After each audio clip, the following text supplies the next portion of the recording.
Tila nauga na naman ang mundo ng showbiz nang kumalat ang balitang may bagong talent manager. Umanong lilipatan si Coco Martin, dahilan para hindi ito mag-renew ng kontrata sa ABS-CBN Studios.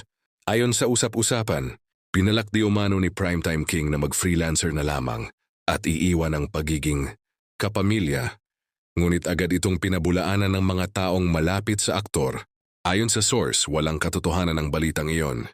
Yung manager na sinasabing hahawak sa career ni Coco ay matagal na palang tumutulong sa kanya sa larangan ng endorsements.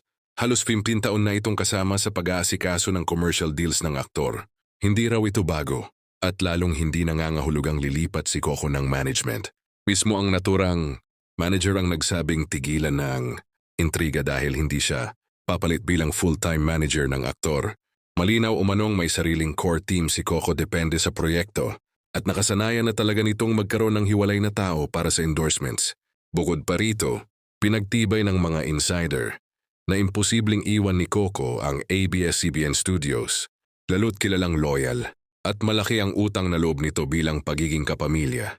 Ayon pa sa kanila, si Biboy Arboleda pa rin ang manager ni Coco at naging bahagi ito ng negosasyon sa ABS-CBN, patunay na walang nagbabago sa kanyang professional setup.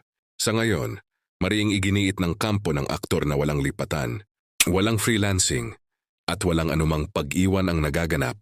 Solid raw ang samahan ni Coco at ABS-CBN Studios at inaasahan pang mas marami pang malalaking proyekto ang ihahain ng aktor-producer sa susunod na 3 taon.